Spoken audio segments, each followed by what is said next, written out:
I've been waiting a very long time to do this. 4-speed, 350, 56 Chevy. This is just what I needed. Drum brakes and roller rockers. Good combo. Really excited. Yeah, let's put the engine in. Do it. Oh. I'm gonna turn the wheel and you tell me what happens. Are we gonna make contact? Come over here and stick your noggin under here. Welcome back to Freeman's Garage. We're working on our 1956 Chevrolet Tri Five project car, and we're gonna drop the engine in this puppy. We're gonna be using some brand new out of the box parts, and we're also gonna be using viewer supplied goodies sent into the Freeman's Garage P.O. box. That'll be exciting. We got an engine right here. We got an engine hoist, we got the car. Let's get to it. So when you weren't looking, I actually maneuvered this car the long way in the garage here on the amazing car dollies, but it looks like overnight the Liberator 2 lost some air and spit the dolly out that was underneath it, and my gloves that were on top of the tire are now on the floor. And I don't know where the dolly is. I have not looked for it yet. And I'm just hoping that it didn't hit that beautiful hood. So we should probably find that. That'll be involved in this video. We should probably find this dolly real quick, because I actually want to take, oh, there it is. Oh, thank goodness. Thank goodness it didn't hit the hood. This is exciting. I've been waiting for a long time to do this, and I know you have too. And I'm gonna grab the floor jack here and jack up the driver's side and get the dolly out from underneath the left front, because nature got rid of the one on that side. So we might as well get this one out and get the front end of our car lower, and then that'll just make stabbing the engine in even easier and more maneuverable. We will put some air in that right front. I don't want all this weight on that flat tire. It can't be good for the sidewall. The front of the car will still be a lot lower than it would be if it was up on these dollies. The oil pan has not been painted yet on our engine. The reason for that is because the oil pan might not clear the steering. I'm pretty sure it's a truck oil pan, and I believe that we need a passenger car oil pan to clear our steering. Well, it's possible maybe with the truck pan that it will clear the steering, but not when you turn. I don't know. It's something that I've been wanting to find out for sure exactly what would happen in this car. So we're gonna find that out. If our oil pan does not clear our steering, engine's coming out, and we gotta find a pan we like in the mail order catalog. So let's get that air in this tire real quick. So yeah, if we do end up ordering an oil pan, I guess we will see, I guess we'll be at mercy of however long it takes the wagon to show up with it. But if that's the case, I'm sure we can drum up some other business. There's always something else we can get done. All right, good enough. Oh, yeah, I'm sure these don't have spiders in them. All right, let's stop playing around here. Let's get the action started. Okay, that was supposed to sound cool, but I guess I just don't have the voice for it at the moment. Oh, that's right. And another thing we get to experience is the original front engine mounts. These bad boys right here. I get to play around with these. Not no fancy highfalutin modern side mounts. Side mounts. Yes, I know we're missing, a lot of other goodies and stuff, but don't worry, it's coming on the wagon. So there's our ugly oil pan. You can see why I want to paint that if we're going to use this. Now it looks to me from just first glance that this will clear the steering, but I'm 99% sure that that is a truck pan. You know, I will admit that for whatever reason, our paint job was not the best on these spots where our masking tape peeled some of our orange, expensive orange paint off, but we'll just have to touch that stuff up later. Right now, it's not a beauty contest at the moment. I'm just using a razor blade real quick, just since the engine's right here in my face, to trim off some of the excess RTV from our intake manifold installation. I'm always paranoid about cutting too much of the excess off, but it's low-hanging fruit. It's easy to do, so I'm just doing it real fast.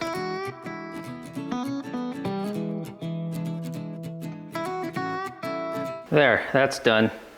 Unfortunately, there's no horsepower gain doing that, but at least I feel better. All right, let's grab a chain. Let's get it hooked up to this engine, get the engine hoist in place, get this engine lifted up so we can get the engine stand off of it. I'll show you some viewer supplied hardware. Are we just bolting just the bell housing onto the back of the engine? Or are we, well, hold on, I'm putting the cart before the horse here. Let's get this chain set up, and then we will talk about whether the transmission's going in the car right now or not, what we're gonna do with the bell housing. It's got something to do with the way that this engine mounts in the car. So it's something that we definitely have to look at together. Why can I not figure this chain out? Be smarter than the chain. This is exciting. If you can't tell, I am in good spirits, and I hope it's contagious. The easiest thing to do in this situation is to go from cylinder head to cylinder head, opposing cylinder heads. And I didn't put the chain in the bolt just yet, because I just wanted to make sure we don't have a lot of paint built up in there or anything that's going to strip threads out. We have more than enough chain. We'll go right there. Get this in here, lickety split. And I have no specific reason for the amount of washers or what washers are on here. I'm actually not concerned about there being any washers on here in this situation. Although, oh, I don't know, maybe I actually would want them in this situation. Oh, actually, you know what? Here, we'll double the chain up. Boy, I would even go with another link in there if we can. So if the chain slips on the bolt, I don't want it to to slip 4 inches and everything goes kaboom and swings and bangs and engine hoist tips over. All right, that's more than enough. We're overthinking it at this point. What's nice about having no fenders on the front of this car or anything, no sheet metal, is this is gonna be pretty carefree. We don't need to concern ourselves too much about chain length or anything of the sort, because we have got more than enough space to do what we need to do, and we also don't have to lift it very high. So I can see right now what's going to be in our way, so let me just move a couple things real quick.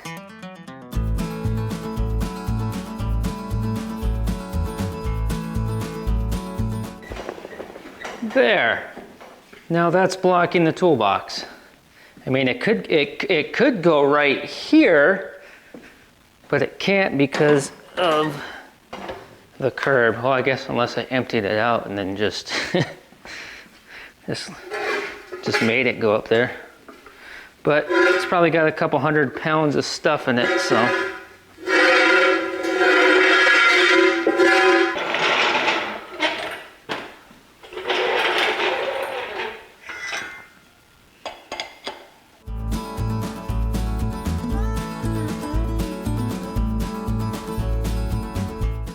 I think we'd be able to do this with this all the way in, but we'll give ourselves some more length. So if it turns out that we do have to order an oil pan, We're not going to put this engine back on the engine stand and, you know, not have it attached to the engine hoist anymore, and then things get shoved in the corners for weeks. We're not doing that. We'll just leave it all together, and that way when we get our new oil pan, we're ready to rock. Our pan is not all the way on, so we're not going to put all the hardware in. We're just going to tighten up these corner bolts. That way the oil pan is up as high as it should be, or, you know, just on properly, seated onto the bottom of the engine block here. That way our assessment here, when we put the engine in the car, can be accurate. Now what we have to take into consideration is the way that this engine is actually held up, supported, mounted in the car. These front engine mounts here, now don't worry, you can see there's no rubber in here. We got something to take care of that. These front engine mounts, they sit right into these holes here, and actually there's actually a, well, I'll show you what that is in a second here. But the front engine mounts sit right in these holes, and the rear engine mounts, so there technically aren't any because they are here on the bell housing. Right here. One on each side. So, I'm thinking out loud here. There's no point in putting the transmission in the car right now. It's very easy to separate this bell housing from the transmission, especially because it's not even secured. So that'll come apart real quick. And so I'm thinking what we do, it'll just be easier without the transmission on. We'll unbolt the bell housing from the transmission, okay?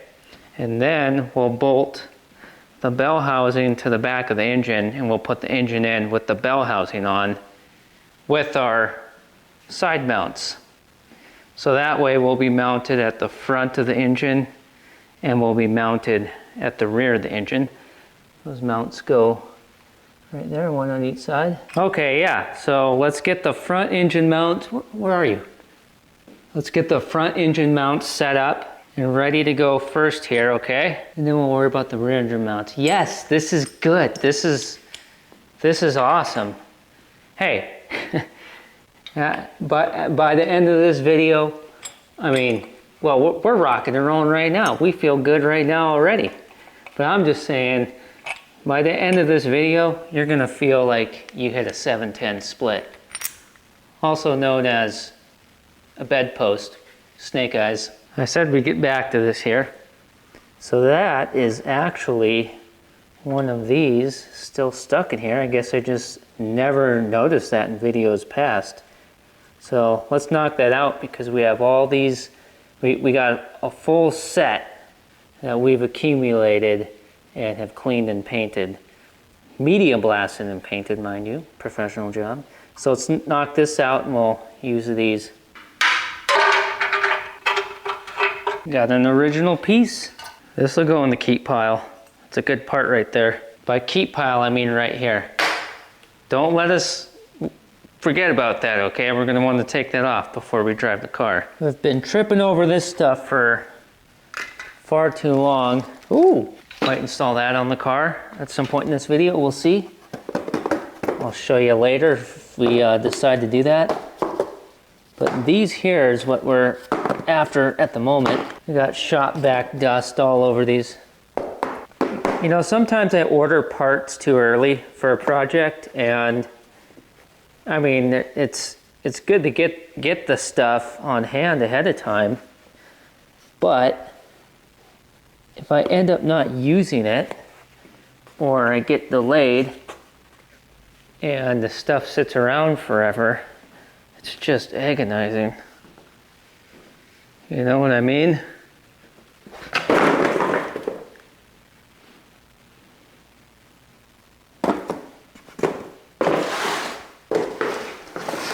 Okay, so what we have is a failure to communicate.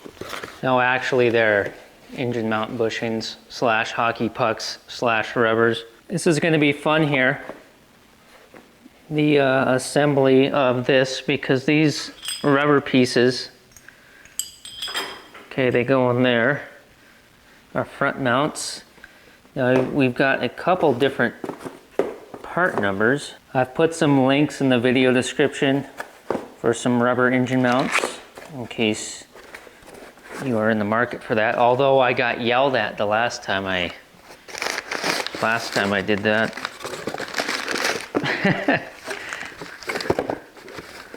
I'm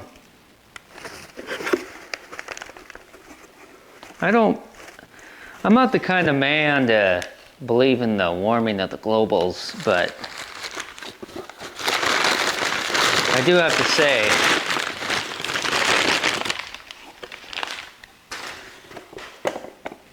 that is a little overkill. But hey, my undamageable part arrived undamaged.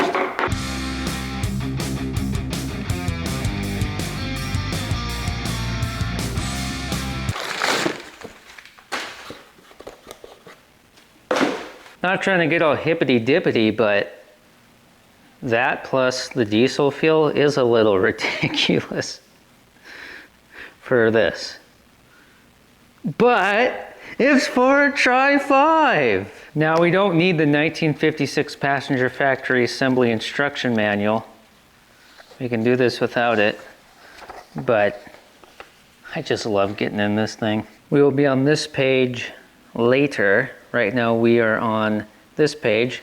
This is actually for the 6-cylinder, but as far as the rubber and the washers go, it's the same for us. Isn't it neat that these fellers drew all this stuff out by hand?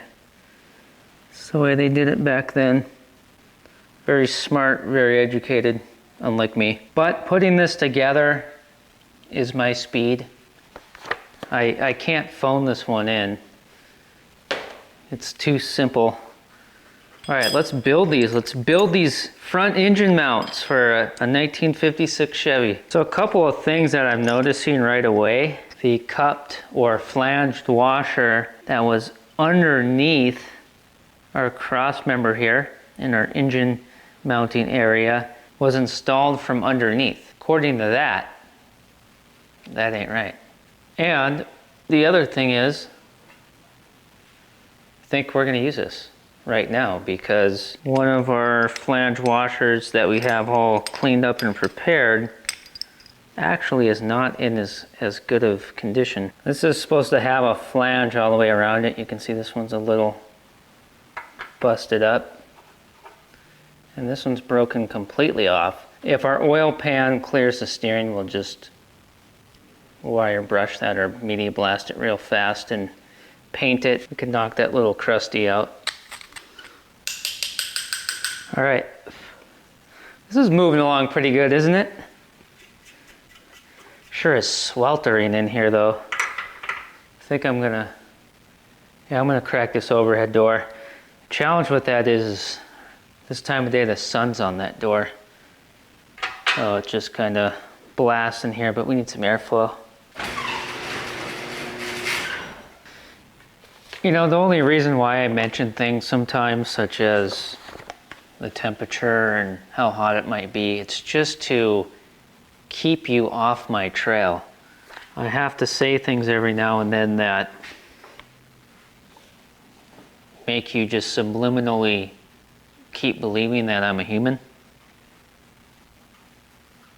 Oh, that fits perfect. The reason for that flange is to keep this part here, you know, to keep, well, just to keep everything from shifting around in that hole. So we've got that, and then we've got our rubber that just sits in there as so. And so that takes care of that washer, and then that rubber, and then this here will be a flat washer, which we got to put this in. And if we look at that, it's going to go this way. I mean, I don't need the manual because I know everything. Well, apparently I don't, because I didn't put the washer there. Okay, joke gone bad.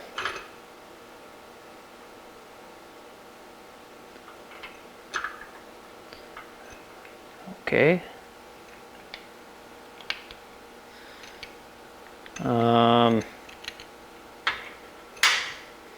Well, that's not working. Is it the bigger washer? I don't feel very smart after that, because it's pretty obvious that the big washers go to the big rubber and the small washers go to the small washers. Embarrassing, but hopefully you just don't know how to rewind. Okay, now we need that washer, that rubber, okay, and then that washer. So we need another big washer to go there. Another big rubber to go here. Okay, now this is going to go like that. And this flange right here will go into this from the bottom. And the whole shebang on the top and the bottom is going to be capped off with a small washer and a small rubber. Rubber on first. Situate the nut in the washer in my hand so I can do it in one shot. Nice. Yes. I've been waiting a very long time to do this. You don't even know. Okay, I'm just going to crank this down by hand. And I believe factory there is no lock washer or anything. Oh, well, actually there might have been some type of lock nut maybe. Does it not? I mean, maybe we'll have to, well, these were what were on here when the high school kid in the 70s was hot rodding this car in the 70s. I don't know, maybe we'll swap those out at some point.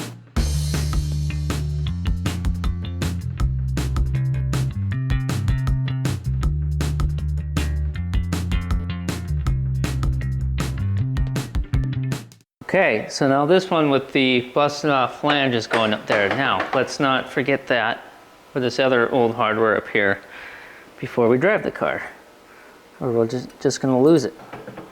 Okay, that's for the top of our engine mounts.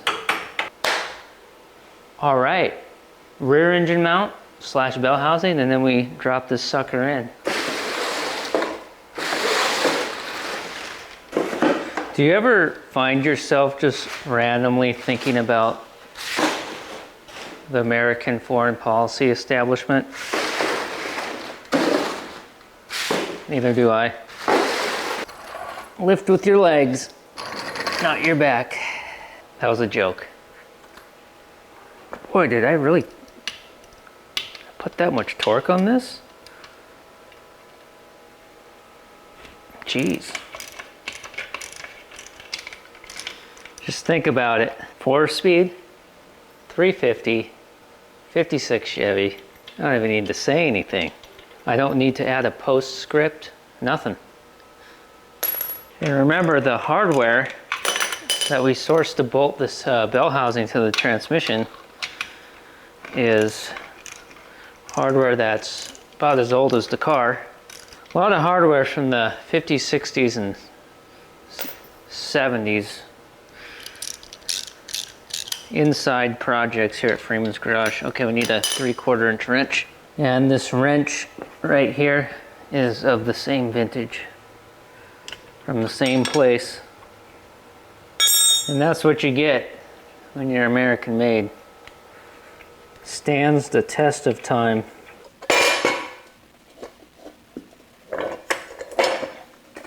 Putting the transmission on this dolly. That way we can get the bell housing off and the transmission doesn't nosedive, possibly risking damaging it. We don't want to break an ear off, which I doubt that would happen, but you know, you got to take care of your stuff, right? Hold on, I'm being a girl here because I'm trying not to get grease all over this nice orange paint.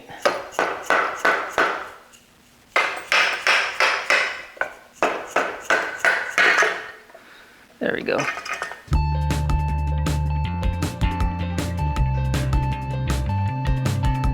All right, the excitement continues to build. Here are some user, what does that mean? User provided. Viewer, I don't know what that means. Viewer provided hardware.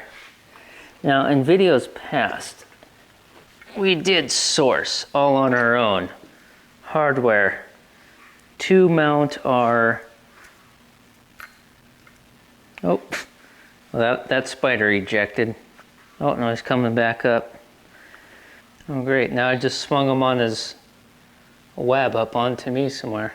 We painstakingly sourced hardware to bolt our rear mounts, our transmission mounts, rear engine / bell housing / transmission mounts to our frame. We ended up going with mostly brand new local hardware store hardware, although some of this is decades old family heirloom hardware. And then the hardware to actually mount these rear mounts to the bell housing. We sourced all of that from a local hardware store, brand new, except for, it looks like except for the washers are some of our heirloom hardware. But that changes right now.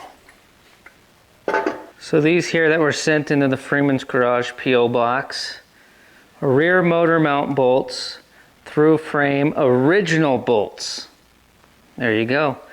Sorry, I only have 3 extra nut is for the stud on the bell housing for starter. He's talking about that stud right there.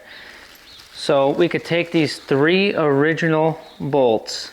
Okay, these are the long ones, so that's for this. This is to mount or to bolt this mount to these. So even though I have extreme OCD with this kind of stuff and wouldn't mind just keeping all this matching stuff the way it is, the new stuff plus the decades old stuff, but it all looks the same. We got a whole matching set going on. We're gonna use these 3 original bolts that were sent in because, well, that's just the right thing to do. Let's get them back in service. And then here, this is labeled, Richard, see if these will work for bell housing to motor mount. I had these in a box with rear mounts.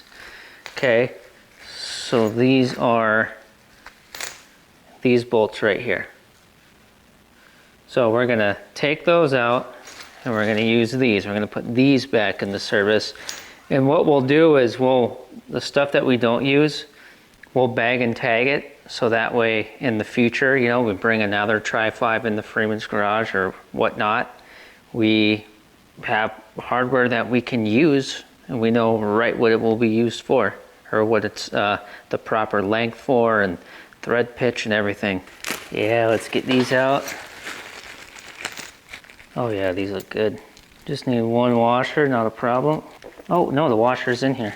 There's some more, I almost said user provided. There's some more viewer provided hardware coming up in this video, and if you know, wait a second. Did I not bring my socket over here? Oh, there it is. I really couldn't find it. He said see if these will work, right? Yeah, it's too big. Huh, I wonder what these came from. They're way bigger. Back in the bag they are. We'll find something eventually that we can use these for and put them back into service. So let's get these 3 original bolts swapped into these. And differences are, these original ones are fine thread. These are all coarse thread that we scrummed up. I don't know what scrummed up means. And another difference is we are running lock washers with these, but originally they didn't have lock washers, and these are actually These are not the original nuts, although these probably were used on these for a long time ago, I'm guessing. The nuts that's actually supposed to go on there is the same as these ones here that we looked at for our engine mounts, which they are just labeled as nut. Doesn't say anything more specific than that. You can see the same looking nuts right there. I don't see a part number for the nut over here, which I'm sure it's the exact same part number as this. Same size and everything. Try going down to your local GM, Chevrolet, Buick, Oldsmobile dealership today and asking for that part number. So we will be using lock washers since we don't have those lock nuts. I've probably got 50 pounds of nylon lock nuts on hand, but I don't think any of them are fine thread. Probably not. Oh, lift with your back, not your legs, which you can't do because I'm sitting down, so that actually was not smart to actually lift that way. Open this door a little bit more because there's supposedly some rain coming, which I highly doubt that's going to happen. It usually goes about 3 months at a time without raining here. But I did feel the temperature drop, and there's actually a cloud in the sky, so the sun is actually diffused a little bit, which is nice. And out the door I went, in the words of George Thorogood. I believe that the way we had this hardware sitting in here is the direction that it needs to go in the car. Yes, it is. Yes, sir. Yes, ma'am. So I'm going to hide the one shiny bolt on the bottom. That way, if you're to open the hood and be peeking around down there, you'll see the viewer provided hardware. Oh yeah, that's going to be perfect. We actually don't need any of this hardware in here at all right now. When we have the bell housing bolted to the back of the engine and we have that hanging here, we can finagle the hardware in. And this is neat. Not sure if we talked about this or not in the previous video where we took a bunch of measurements and put together a bunch of hardware. But I recall these bolts being a little bit longer than required, which is okay. But now that I set one of these original bolts next to it, you can see it's a little bit shorter. So yeah, this is what it's supposed to be. Are you ready for this or what? This is gonna be awesome. Let's get the engine and the hoist, the engine and the engine stand hanging here. Okay, engine stand is off the floor. Now we'll take the engine stand off.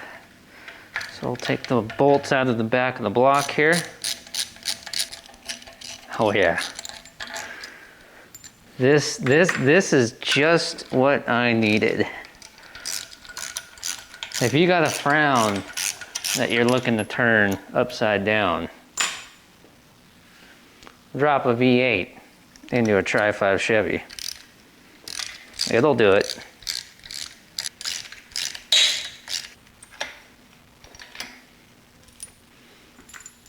Get these out of here before they fall and the washers go everywhere.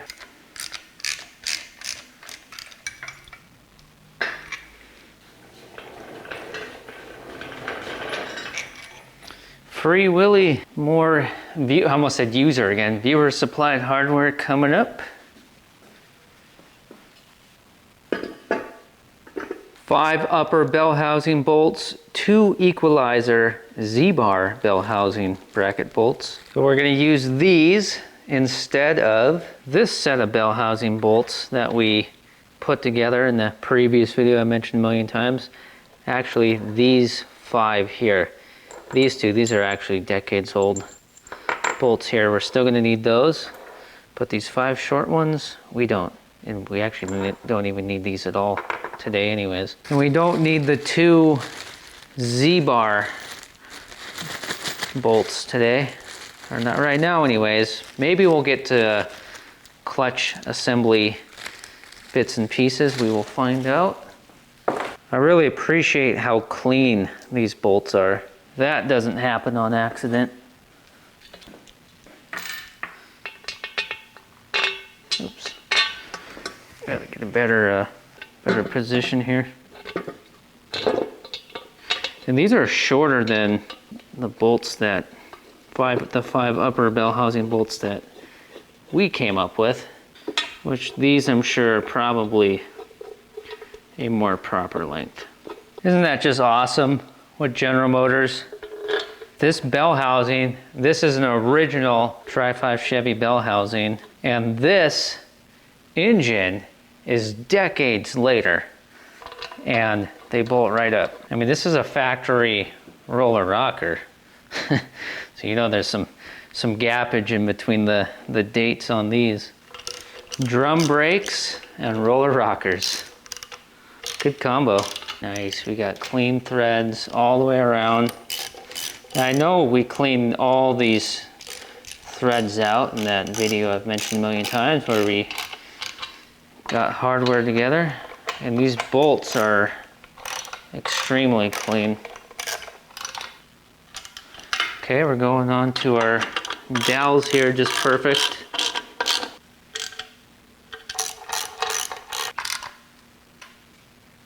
I'm not snugging these bolts up real tight. I mean, it's a test fit. In future videos coming up, not that far away, will be the fun we get to have with, let me make sure. Why is there a little bit of a gap here? Oh, okay, that's good. We're going to get to find out what's going on with our drive shaft length, because we are running the front and rear mounts, the factory cast iron bell housing, not aluminum, and a Saginaw 4-speed. And we're gonna be starting our drive shaft journey off with a factory Tri Five drive shaft, factory length. So we'll see how all that works out with this combo. It's exciting. I'm really excited. Yeah, let's put the engine in. Yes, let's do it.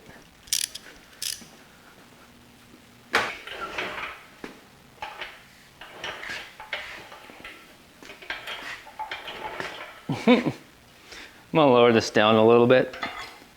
That way it'll help the hoist go where we want it.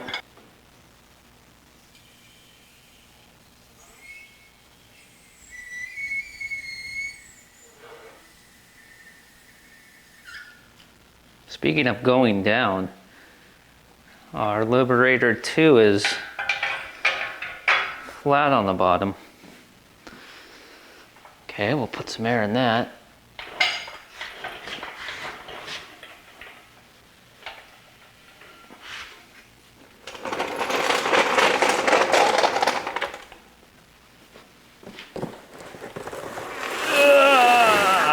I got a surprise for you in this box. It's for this car.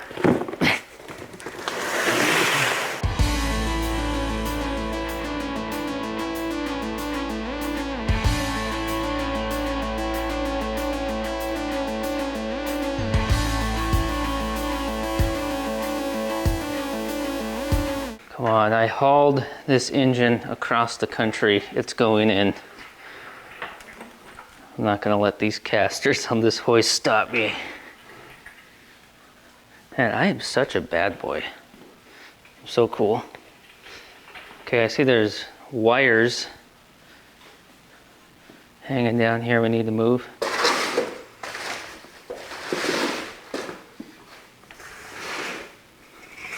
Yeah, we'll get stuck on those with the hoist. We don't want that.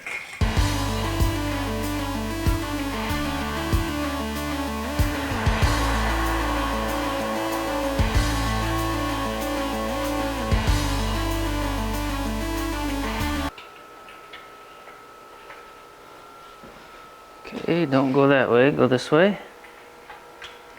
Okay, you're still going that way.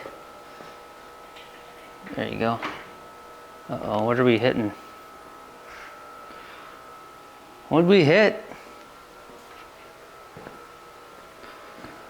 Oh. Oh, we'll put air in the tire.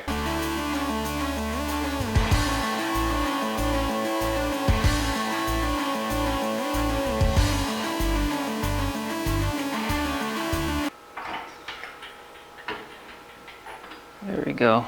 Go up a little bit more. Even though I don't think we need to go really much higher, but she's turning on us, so we'll get that out of the way. Oh, come on, you mangy minx.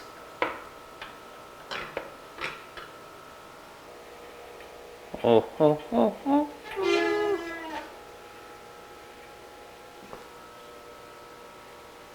Oh yeah. You want to watch the side you're on? Because we actually, the engine actually needs to go towards me, but we can go down a little bit first. Probably about to there. Okay, I'm just pushing the hoist towards the driver's side a little bit. So here's how we're looking right now.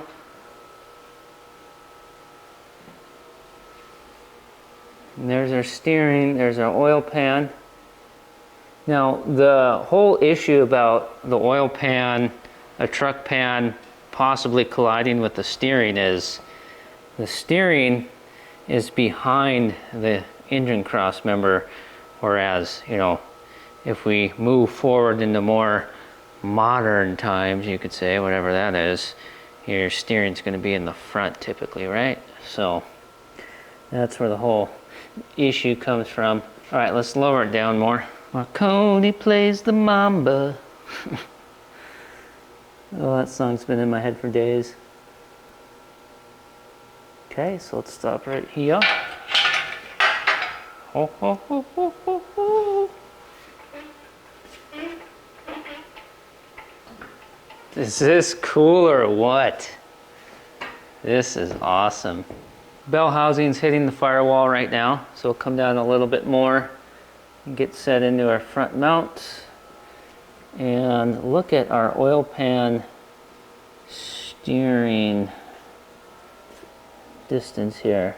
Boy, yeah. I think we're going to be buying an oil pan. Well, we'll see, because the engine's got to go back a little bit further. But yeah, it looks like we're probably going to be hitting, huh? If we're not hitting, we'll be close. Okay, well, be careful here. Careful with the fingers. Okay. I wonder if we got to go up a little bit.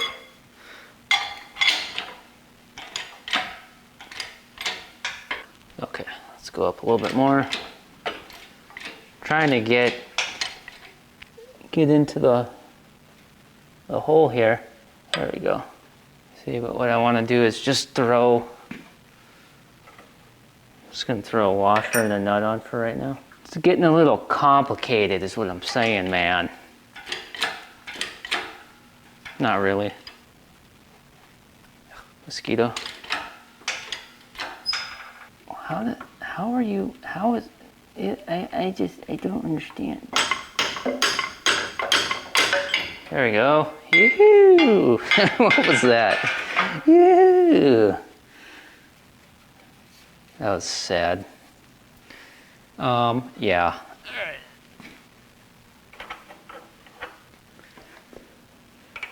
Okay, yes, I know we're missing the rubber, but I just want this to be in place so it can't get away from us. You just missed it. The engine actually dropped it a little bit because the hoist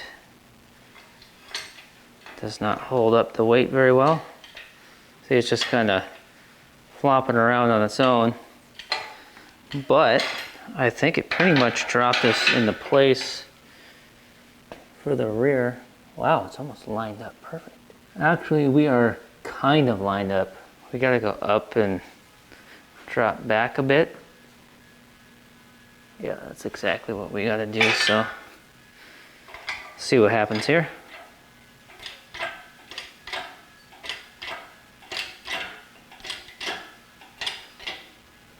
Okay, we are lifting up back there. Oh, that's probably gonna, let's see, where should we maybe stop right about there?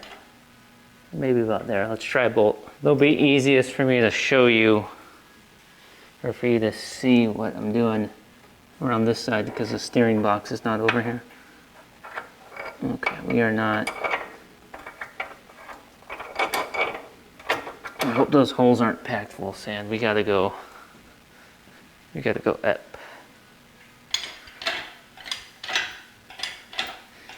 And the hoist keeps going down. So we're fighting against that. It's not like I've never complained about that before in Freeman's garage, have I? And FYI, everything is, these bolts on both sides are loose because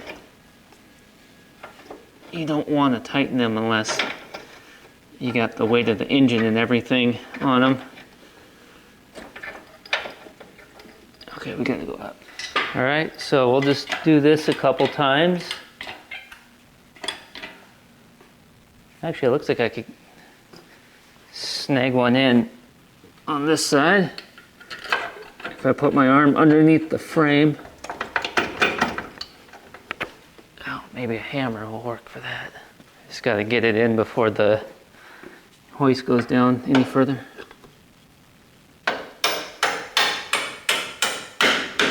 Okay, so we got, excuse you? That's a salt buddy. Okay, so we get a second bolt in. We'll put one of our shiny ones on the bottom over here because with the steering box and everything in the way, it's less likely you'll see it.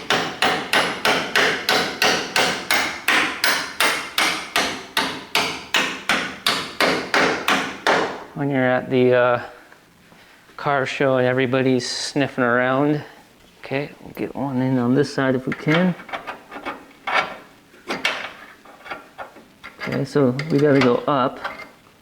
The heck, man. Now we actually don't need to put all 4 of these bolts in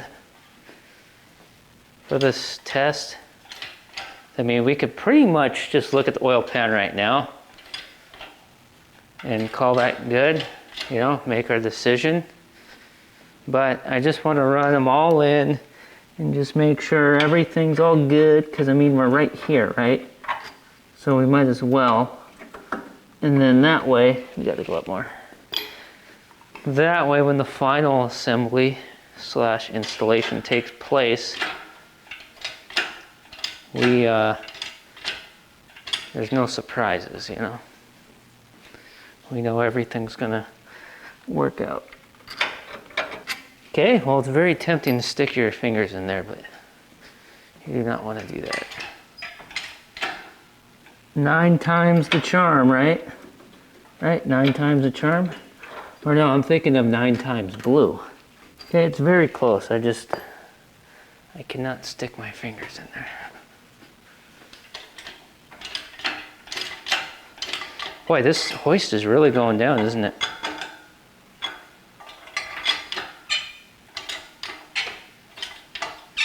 Is it really going down that fast? Wow, it is, isn't it? Oh yeah, that's going down real fast.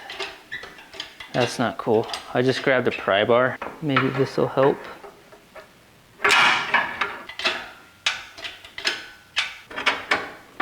Oh, there we go. All right, hammer it in, quick.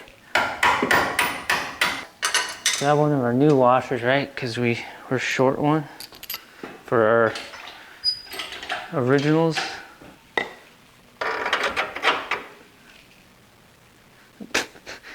That's not a hammer, this is a hammer. Okay, so there's no nuts on the back. Let's let this down. I wonder if those rear mounts are gonna stay in place with no nuts on the back. And I wonder if this is gonna set onto these flanged washers properly. We'll take the nuts off here. Okay, so it looks like you gotta kind of beat them into place. There we go. Nice. See, sometimes things just like to be beat. It's just the way it is. Nice, nice. Okay, you can see we're not all the way back like we should be, but that's just because there's no nuts on the other side, which is fine for now. And we're all the way on the flanges of the washers. So now, what we get to do is grab these off the cowl and put them, wait, are we all the way on? Yep, okay. So now we put these on, like that. Put our washers on. Okay, then the nut would go like that. And there's no reason to secure this down right now. It's just a trial run. Okay, so let's let all the weight off. Oh, it already is. Cool. Okay, so that is the engine sitting in the front and rear mounts. That's pretty cool, right? It actually, oh yeah, let's just, well, you know what? Should we roll this away? The engine hoist out of here? Just so it'll look cooler here for, no, just, no, that'd be redoing work. It's hooked up, it's ready to pull back out if we need, right? Which we're probably going to anyways. Oh, the steering. No? Come over here and stick your noggin under here. You can see it from here. It's got clearance. Now, well, hold on, let's double verify this, that it is clearing. Okay, well, it's clearing when we look at it like that, right? Let's take this light and go to this side. Which, where I thought we had two of these over here. What happened to them? Link in the description. Yeah, see, we have clearance. Okay, let's stick our head underneath here. Come on, you're coming with me. Oh yeah, see? There's plenty of clearance there. The challenge, though, is turning. So we know that we can put our hand in here. So that is, oops. So this is proof right here that, well, okay, I'm assuming this is a truck pad. Maybe it's not. I don't know how it couldn't be based on where it came from. So let's just assume it is a truck pan. This is proof that with a truck oil pan, the steering does clear on a 1956 Chevy. But when we turn, are we going to hit here? Is that a baby crying? Sounds like a baby crying. Might have to poke my head out the door. Well, I went outside and there's no more crying, so I'm assuming the baby had a chaperone. The odds of a baby walking up and down the street right now is, by itself, is not likely. Well, we're putting more air in this tire because that'll help us turn the steering wheel back and forth easier. You know, the leak must be up here. Maybe we need to rotate the tire so that the leak is plugged by the garage floor. All this packing material is, there's so much of it.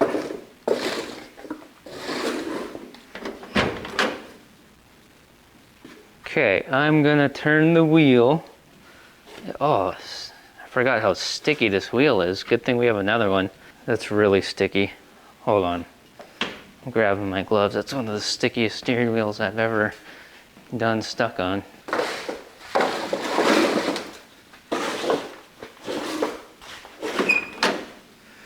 Okay. I'm gonna turn the wheel and you tell me what happens with the oil pan. Are we gonna make contact or?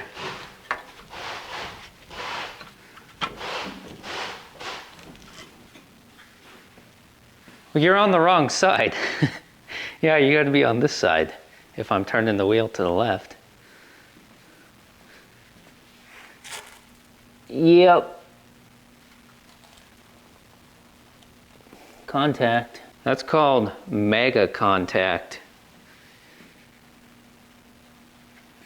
That's no good. I bet you anything that's moving the, if we turn the wheel more, we'd probably move the engine.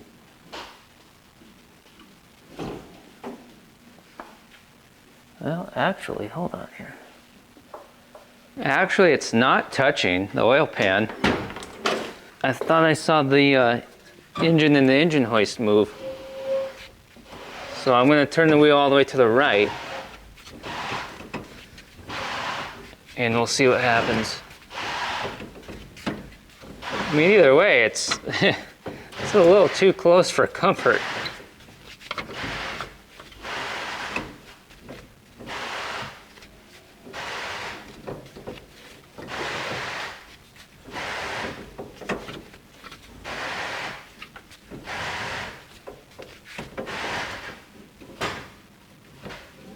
Okay, that's all the way. How's it look, Kimosabi? How in the world is that clearing? Is this not a truck pan? It has to be. How can that be? I mean, I guess it saves me 80 to 100, what's it, 80 to $102. What am I saying? I guess it saves me from buying an oil pan, right? Can we run this though? Because I just don't believe it. I'm kind of dumbfounded because I was not expecting this. Take note at how small a V8 engine looks inside this frame with this body. Just think about when the fenders are on. This engine's gonna look teeny tiny sitting down in there. This is a big car. I'm gonna turn the wheel again. Will you stick your head underneath and watch the steering and verify what happens? Or you're gonna look from there. You're setting your chin on the cross member, your forehead on the end of the crankshaft, and you're peeking between the cross member and the bottom of the oil pan at the steering. Okay, that's cool. Works for me. Okay, I'm gonna go all the way to the left.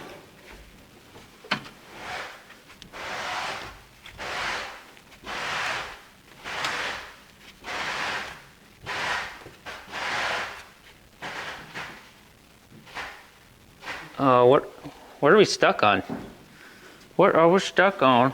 You can just stay where you are. I'm gonna put some more air back in this right front so we can turn it easier.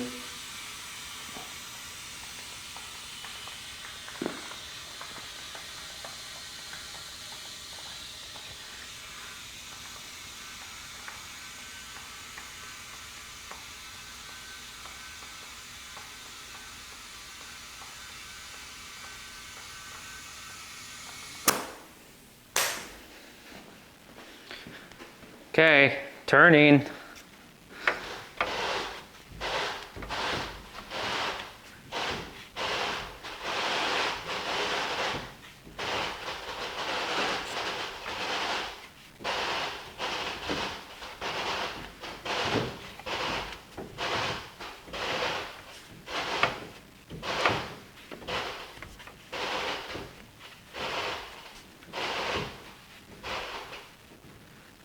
Okay, that's full lock to the left.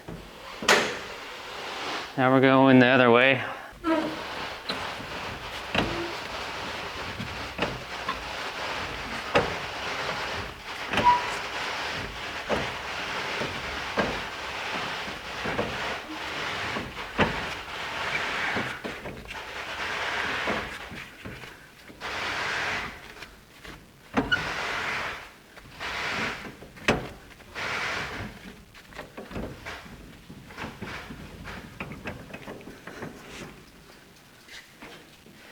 Okay, tell me what happened. I'm confused. I was absolutely sure this was a truck pan. I guess maybe it's not. Turn full lock to the driver's side. It is danger close, right? Let's check it again. Hold on, that low tire is just not helping. So this was not supposed to happen.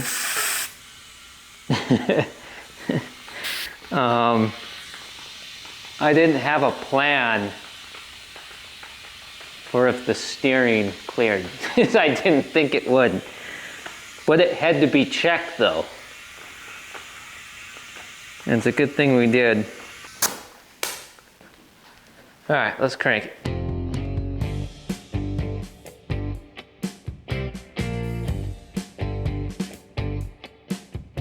Yeah, it's not easy to turn because the tires are low, the car's parked, and the steering wheel that's currently on, this column is not the biggest.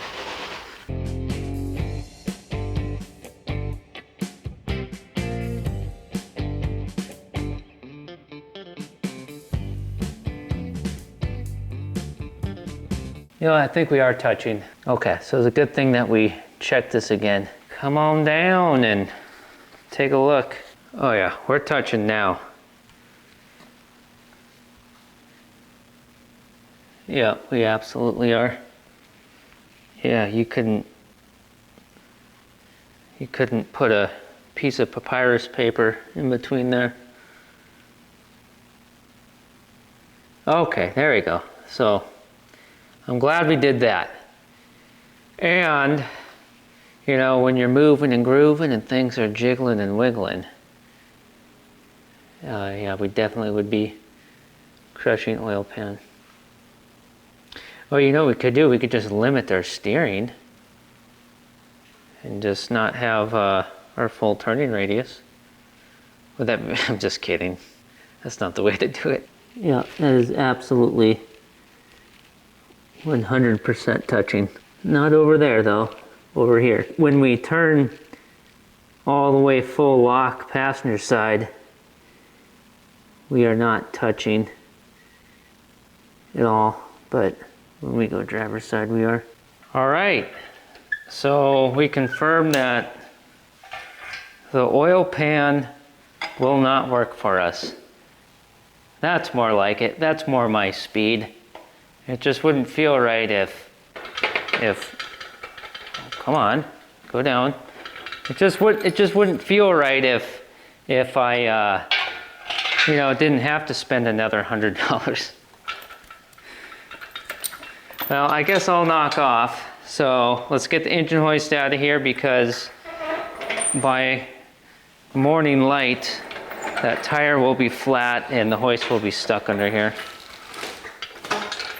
And I don't want the weight of the car, any weight of the car at all, in this pressed A-arm, control arm on the leg of the engine hoist. Probably just not good for stuff. All right, so I'm not sure exactly what's all gonna be next, but for the upcoming videos, we got parts, and more coming on the covered wagon. We're gonna get a passenger car oil pan coming on the covered wagon. We got a 4-speed over there. We got, it's happening, man. You know, the likes, the comments, and subscribing to Freeman's Garage and Freeman's Garage Extra means the world to me, but what means the galaxy to me is that you're just here. If you like this video, you'd probably like watching one of the videos on your screen.